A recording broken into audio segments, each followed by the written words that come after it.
কাউরি বুড়ির মন্দির, অভীক সরকার।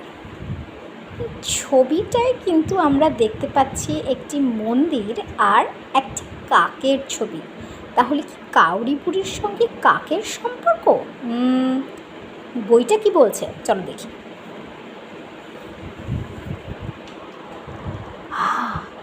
বইয়ের পেছনটাও কিন্তু খুব গা ছমছমে। দিল থামকে बैठो দোস্ত। রাত্রিবেলা পড়বে নাকি? মজে একদম জমে যাবে কিন্তু। দেব সাহিত্য কুটির প্রাইভেট লিমিটেড থেকে প্রকাশিত এই বইটি কাউরি বুড়ির মন্দির।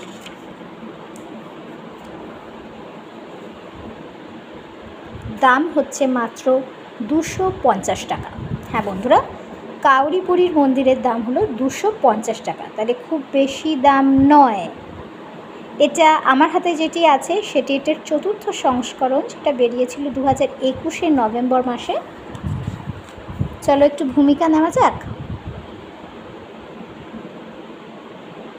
ভূমিকায় একটি কথা নির্দ্বিধায় স্বীকার করে নেওয়া ভালো যে প্রথমে আমি উপন্যাস হিসেবে নয়, চেয়েছিলাম একটি বড় গল্প লিখতে।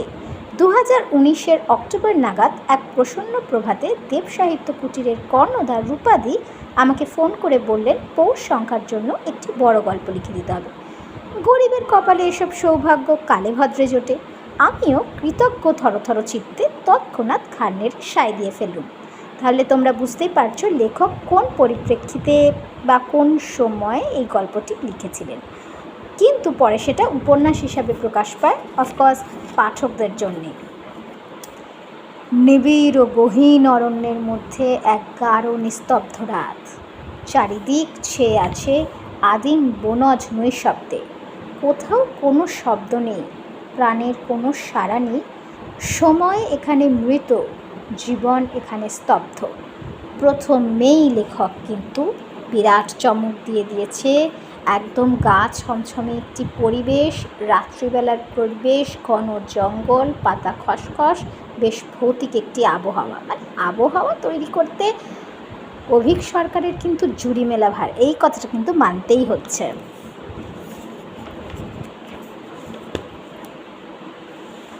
এটি মূলত একটি ছেলের কাহিনী, যে দৈবাত একটি ঘটনার জন্য এক গ্রামে এসে পড়ে এবং সেখান থেকে সে অনেক রকম জিনিসের সঙ্গে জড়িয়ে যায়। এক বিবাহিত অভিশাপের সঙ্গে জড়িয়ে যায়, দেউড়িদের হারিয়ে যাওয়া উপজাতির সঙ্গে জড়িয়ে যায়। কিন্তু এখানে আবার ত্রিকোণ প্রেমের কিছু ঘটনাও রয়েছে। মানে মোটামুটি রোমাঞ্চ, রহস্য, প্রেম, সব রকম জিনিসের সংমিশ্রণ এই বইটি। একবার পড়লে কিন্তু না শেষ করে ওঠা প্রায় অসম্ভব। এই যে গল্পের বিষয়বস্তু এখানে বন্ধুরা আমি তুলে ধরছি, তোমাদের পছন্দ হলে তোমরা এটা স্ক্রিনশট নিতে পারো, তারপরে খুঁজে ফেলবে কোথায় কোথায় বইটি পাওয়া যায়।